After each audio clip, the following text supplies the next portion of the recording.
کہ اللہ کی ذات میں اصل رحمت ہے۔ اسی لیے حدیث میں آتا ہے کہ سبقت رحمتی علی غضبی، کہ میری رحمت میرے غصے پر غالب ہے، میری رحمت میرے غصے پر غالب ہے، یعنی میری رحمت۔ اسی لیے سورہ فاتحہ میں ایک بھی اللہ کی صفت غصے والی بیان نہیں کی ہے۔ اللہ کی ذات میں اصل رحمت ہے۔ اس لیے پہلا سبق تو اس آیت کا ہم سب کے لیے یہ ہے کہ ہم اللہ کی اس رحمت سے خوب فائدہ اٹھائیں، اور ہم سب سے بڑی گناہ ہو جاتے ہیں، ہوتے رہتے ہیں، تو مایوس نہیں ہونا ہے، اللہ سے معافی مانگ لے۔ 100 کے قاتل کو معاف کر سکتا ہے تو ہمیں اور آپ کو نہیں معاف کرے گا۔ پھر نیت پکی توبہ کر کے معافی مانگنے کی۔ پھر کبھی بھول سے ہو گیا، یار میں تو بار بار گناہ کرتا ہوں، بار بار توبہ توڑتا ہوں، اللہ کے سامنے جاتے شرم آتی ہے، نہیں، بار بار جب بھی ایسا ہو جاتا ہے، اللہ نے اپنی صفت اسی لیے بیان کی ہے کہ ہم اس کے دربار میں جا کے اپنی معافی کو مانگیں، تو مانگیں گے۔ الرحمن الرحیم کا دوسرا سبق میرے اور آپ کے لیے یہ ہے کہ حدیث میں آتا ہے، اللہ تعالیٰ فرما، حدیث قدسی ہے، تخلقوا باخلاق اللہ، کہ اے میرے بندو میری جو صفات ہے تم اس کو اپنے اندر پیدا کرو۔ تو آج ہم نے اللہ کی صفت کیا پڑھی؟ رحمان اور رحیم۔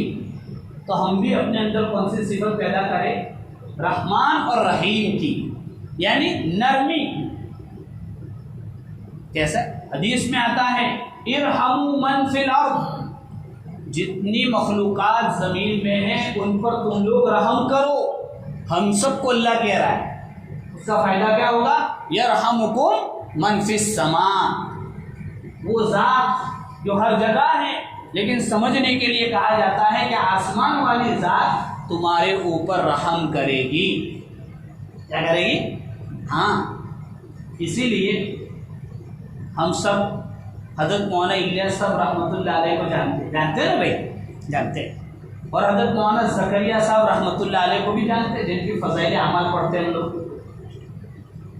تو حضرت شیخ زکریا رحمۃ اللہ علیہ پڑھاتے تھے مظاہر میں، تو ظاہری بات ہے چھوٹے بچے ہوتے ہیں، بڑے بچے ہوتے ہیں، کبھی اونچ نیچ ہوتی ہے، تو کچھ بچے ہوتے تھے تو بار بار شرارت کرتے تھے، تو ایک بچے سے ناراض ہو گئے، تو وہ معافی مانگنے گئے وہ بچہ مولانا کے پاس، تو مولانا الیاس صاحب رحمۃ اللہ علیہ بھی بیٹھے ہوئے تھے وہاں پہ، تو بچے نے معافی مانگی، تو تھوڑا وہ شیخ زکریا وہ کر رہے تھے، یار بار بار تو پریشان کرتا ہے، بہت ستاتا ہے،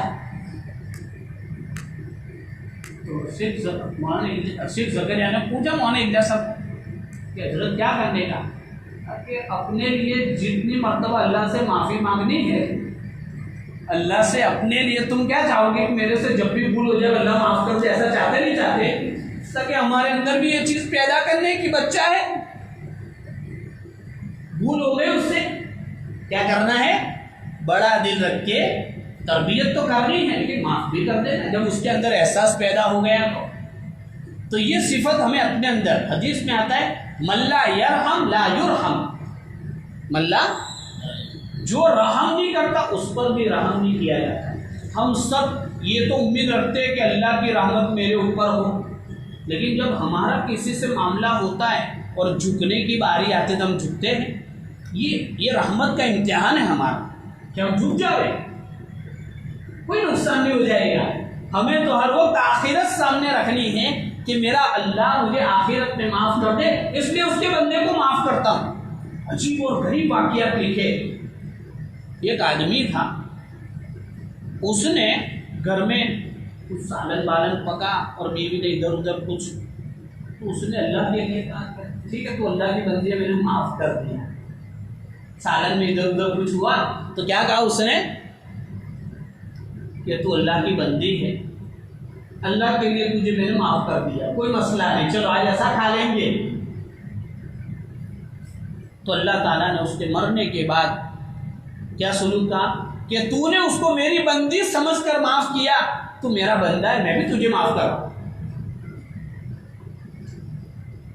اس لیے بزرگوں نے لکھا ہے رحمت حق بہانہ می جو ہے اللہ کی رحمت تو معاف کرنے کا بہانہ ڈھونڈتی ہے، پیسے تھوڑی مانگتی ہے، قیمت نہیں مانگتی اللہ کی رحمت۔ ایک فاحشہ عورت نے کیا کیا، ایک بلی یا کتے کو پانی پلا دیا تو اللہ نے مغفرت کر دی۔ تو اس لیے ہمارے اندر یہ صفت، یہ آج کا دوسرا سبق ہے، چونکہ ہم لوگ خالی کانوں کے عیاشی کے لیے نہیں سن رہے، ہم سب قرآن کریم کو ہدایت کے لیے سن رہے۔ تو دوسرا سبق الرحمن الرحیم میں میرے اور آپ کے لیے کیا ہے کہ ہم اپنی اولاد کے ساتھ، اپنے چھوٹے بھائیوں کے ساتھ، اپنی بیوی کے ساتھ، اپنے بھائیوں اور بہنوں کے ساتھ، اپنے محلے کے غریب کمزور طبقے کے ساتھ کیا کون سا معاملہ کرے، رحم کا، نرمی کا، مہربانی کا۔ اس نے کتابوں میں لکھا ہے نرمی سے جو کام ہوتا ہے وہ سختی سے نہیں ہوتا ہے۔ اس لیے محبت سے نفرت والے دلوں کو بھی جیتا جا سکتا ہے۔ اس لیے آج کا یہ سبق ہے۔ تیسری بات، اس آیت کے اندر اللہ تعالیٰ نے ایک عقیدہ بیان کیا ہے، اور الحمدللہ میں بھی ایک عقیدہ آیا توحید کا، اس کے اندر رسالت کا عقیدہ ہے، یعنی رسول اللہ صلی اللہ علیہ وسلم پر ایمان لانے کا عقیدہ۔ کیسے بیان کیا ہے؟ تاکہ اللہ رحمان ہے، رحیم ہے، تو اللہ نے ہر ضرورت کی چیز ہمارے دنیا میں آنے سے پہلے پیدا کر دی۔ کھانے کی ضرورت تھی، پینے کی ضرورت تھی، ساری ضرورتیں پیدا کی۔ تو ہم سب کی سب سے بڑی ضرورت کیا ہے بھائی؟ دین ہے، ایمان ہے، ہدایت ہے۔ تو اس کے لیے بھی کوئی رہبری کرنے والا چاہیے، چونکہ اللہ نے ہمیں جو سمجھ دی ہے، ایک تو ہم آنکھ سے کچھ سمجھ سکتے، کان سے سن سکتے، ناک سے سن سکتے، ہاتھ سے چھو کر دیکھ سکتے ہیں، اور زبان سے چکھ سکتے۔ تو ان چیزوں کی جو سمجھ ہے وہ لمیٹیڈ ہے، ہر چیز نہیں سمجھ سکتی۔ پھر ان کی سمجھ جہاں پوری ہوتی ہے اس کے بعد عقل کا کام شروع ہوتا ہے۔ پھر عقل جہاں بند ہوتی ہے نا، وہاں آگے کی باتیں کون سمجھا سکتا ہے؟ اللہ، اور اللہ سے ہم براہ راست تو سمجھ نہیں سکتے۔ تو اللہ نے اپنے میسنجر، اپنے پیغامبروں کو بھیجا، تو رسول اللہ صلی اللہ علیہ وسلم کو بھیجا، یہ بھی اللہ کی رحمت ہے۔ اور اللہ نے رسول اللہ صلی اللہ علیہ وسلم کو رسول بنا کر بھیجا۔ کیا بنا کر بھیجا؟ اللہ نے رسول بنا کر بھیجا، تو یہ بھی رحمت ہے۔ تو ہم رسول پر ایمان لاوے، کیا کرنا ہے؟ رسول پر، کہ حضرت محمد صلی اللہ علیہ وسلم اللہ کے رسول ہیں۔ اب رسول اللہ صلی اللہ علیہ وسلم پر ایمان لانے کا کیا مطلب؟ یہ تو ماشاءاللہ ربیع الاول کا مہینہ چل رہا ہے، ہر جگہ سیرت کی باتیں ہیں، تو ہمیں بھی سمجھنا ہے کہ ہم نبی کریم صلی اللہ علیہ وسلم کو مانتے ہیں، تو ایمان لانے کا مطلب کیا ہے؟ اس میں کتنی باتیں آئے گی؟ رسول اللہ صلی اللہ علیہ وسلم پر ایمان لانے میں کتنی باتیں آئے گی؟ اس میں سب سے پہلی بات تو یہ ہے کہ ہم یہ سمجھے کہ حضرت محمد صلی اللہ علیہ وسلم اللہ کے بندے تھے۔ کیا تھے؟ کیا تھے؟ سب سے پہلی بات، اس لیے کہ نبی کریم صلی اللہ علیہ وسلم نے اپنے آخری ایام میں یہ باتیں ارشاد فرمائی تھی کہ تم ایسا مت کریو جیسا عیسیٰ علیہ السلام کے ماننے والوں نے کیا۔ عیسیٰ علیہ السلام کے ماننے والوں نے حضرت عیسیٰ علیہ السلام کو اللہ کا بیٹا بنا دیا، اور آگے جا کے اس کو حضرت عیسیٰ علیہ السلام کو ہی معبود بنا دیا، تاکہ تم میرے احترام اور عزت میں اتنے آگے مت بڑھنا کہ میرے کو بھی معبود بنا دو۔ اس لیے سب سے پہلی بات کیا ہے؟ بندہ۔ اس لیے حضور پاک صلی اللہ علیہ وسلم ہر وقت بندگی میں رہتے تھے۔ تو پہلا آپ پر ایمان لانے کا مطلب یہ ہے کہ ہم آپ کو بندہ سمجھیں۔ دوسرا یہ کہ وہ اللہ کے رسول ہے۔ تیسرا یہ کہ سارے رسولوں کے امام ہے. ہمارے نبی صلی اللہ علیہ وسلم کیا ہے؟ سارے انبیاء کے امام ہے، سارے انبیاء سے افضل ہے، سارے انبیاء کے سردار. چوتھی بات یہ ہے کہ اللہ کے نزدیک سب سے محبوب ہے. ہمارے نبی صلی اللہ علیہ وسلم اللہ کے نزدیک سب سے محبوب ہے. یہ بھی ہمارا عقیدہ ہونا چاہیے. اور یہ بھی کہ حضرت محمد صلی اللہ علیہ وسلم آخری رسول ہے. کون سے نبی ہے؟ آخری رسول ہے، خاتم الانبیاء ہے. اب آپ کے بعد کوئی بھی نبی آئے گا، لہذا کوئی بھی اگر دعویٰ کرے کسی بھی طرح کے نبی ہونے کا تو وہ جھوٹا ہے. جیسے پنجاب میں انگریزوں کے زمانے میں قادیانی نے دعویٰ کیا تھا کہ میں نبی ہوں، تو ایسے قیامت تک بہت سارے لوگ آئیں گے. اس لیے ہمارے ذہن میں یہ بات بٹھانی ہے کہ اب آپ صلی اللہ علیہ وسلم کے بعد کوئی نبی آنے والا نہیں، آپ آخری نبی ہے. اور حضرت محمد صلی اللہ علیہ وسلم جیسے انسانوں کے نبی ہے، جناتوں کی نبی ہے، فرشتوں کے نبی ہے، جانوروں کے بھی نبی ہے. تو یہ ہمارا عقیدہ صحیح ہونا چاہیے، ایمان. اور یہ ایمان کیسا ہونا چاہیے؟ تو قرآن کی آیتوں سے علماء نے ایک مطلب نکالا ہے کہ جیسے بھی سخت حالات ہو اس میں آدمی کا ایمان نہ ڈگمگائے، رسول اللہ صلی اللہ علیہ وسلم کی سنتوں کو وہ نہ چھوڑے. کیسی بھی حالت ہو، یہ ایمان کا سچا تقاضا ہے کہ حضور پاک صلی اللہ علیہ وسلم کی سنتوں میں کامیابی. ہم دعوت کے میدان میں کہتے نہیں کہتے کہ حضور پاک صلی اللہ علیہ وسلم کی سنتوں میں 100% اللہ نے کامیابی رکھی. تو یہ رسول اللہ صلی اللہ علیہ وسلم پر عقیدے کا تقاضا ہے. اخیر میں ایک قصہ کہہ کر اپنی بات ختم کر دیتا ہوں کہ ایک سادھو تھے. کیسے؟ انہوں نے حضرت مولانا منظور نعمانی رحمۃ اللہ علیہ کے پاس آ کے کہا کہ حضرت تم جیسے حضرت محمد صلی اللہ علیہ وسلم کو رسول کہتے ہو، میں بھی کہتا ہوں. تم قرآن مجید کو اللہ کی کتاب کہتے ہو، میں بھی کہتا ہوں. تم یہ کہتے ہو کہ رسول اللہ صلی اللہ علیہ وسلم سارے نبیوں کے سردار ہیں، میں بھی کہتا ہوں، اور میں بھی جانتا ہوں اور میں بھی مانتا ہوں. تو پھر تم جنت میں جاؤ اور ہمارے سلسلے میں تو تم ہر بیان میں ایسا کہتے ہو کہ کافر تو دوزخ میں جائے گا. تو پھر تم جو بات کہتے ہو وہی میں بھی کہہ رہا ہوں. تو پھر ایک جنت میں جا رہے اور ایک دوزخ میں جا رہے، ایسا ڈفرنس کیوں ہو رہا ہے؟ تو 2 لفظوں میں جواب دے دیا مولانا نے. کیا جواب دیا؟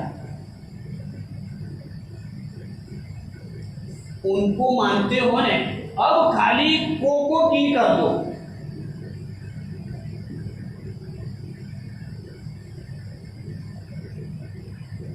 ان کو مانتے ہو نے، اب ان کی مانو. آج ہمارے میں بھی یہی فرق ہو گیا. ہم سب مانتے نہیں مانتے.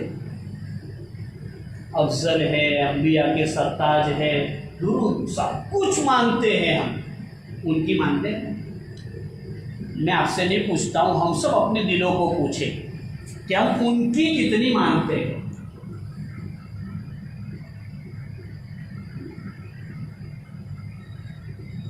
یہاں مسئلہ اٹکا ہوا ہے. جس دن ان کی ماننا میں اور آپ شروع کریں گے، دنیا کے سارے حالات ٹھیک ہو جائیں گے. صحابہ شروع میں کتنے پریشان تھے، لیکن نبی کی بات مانی تو سی ایم بھی بنے، پی ایم بھی بنے، جج بھی بنے، سب بنے. دنیا کے حاکم بھی بنے، عزت والے بھی بنے، عہدے والے بھی بنے. لیکن جس دن میں نے اور آپ نے آپ کی ماننا چھوڑ دی ہے، اس دن سے ہم نیچے جا رہے، پڑتی ہو رہی، پستی میں جا رہے. تو آج کا یہی 2-3 سبق ہے کہ بھئی اللہ کی رحمت ہے تو ہم اس سے فائدہ اٹھا لیں، توبہ کر لیں اور وہ رحمت اپنے اندر پیدا کرے. رسالت کا عقیدہ صحیح کرے اور اس کے ساتھ ان کو مانتے ہیں، بولو بھائی ان کی بھی ماننی. ابھی 4-5 دن پہلے ایک بچہ میرے پاس آیا کہ وہ کہتا ہے کہ مجھے میری زندگی سنت کے مطابق کرنی ہے، کیا کروں؟ کیا سوال کیا؟ مجھے میری زندگی آقا مدنی صلی اللہ علیہ وسلم کی سنتوں کے. میں بولا پہلے تو اپنے دن رات میں یہ لگا لے کہ کتنے کام کرتا ہے. تو اس نے کہا 6 کام کرتا ہوں. نماز پڑھتا ہوں، کھانا کھاتا ہوں، پڑھنے جاتا ہوں، سوتا ہوں، بیت الخلاء وغیرہ. یہی ہم سب کا شیڈیول ہوتا ہے، کسی کے 7، کسی کے 8، کسی کے 10.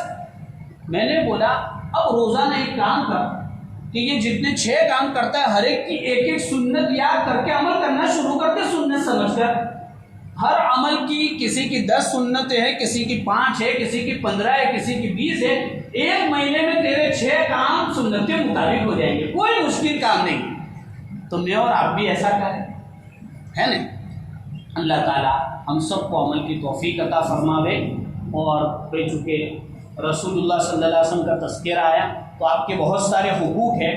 تو آج سے ہم ایک عدد کہ مجھے روزانہ اتنا درود شریف پڑھنا ہے، کم سے کم 200 مرتبہ. اور اللہ جتنی توفیق دے ربیع الاول درود شریف ہر وقت پڑھنا ہے. لیکن یہ خصوصی مہینہ ہے تو ہم اپنے تعلق کو مضبوط کرنے کے لیے کوشش کریں. اللہ ہم سب کو عمل کی توفیق عطا فرمائے. سبحان اللہ وبحمدہ، سبحانک اللہم وبحمدک، ونشهد ان لا اله الا انت نستغفرك ونتوب اليك. سبحان ربك رب العزة عما يصفون وسلام على المرسلين.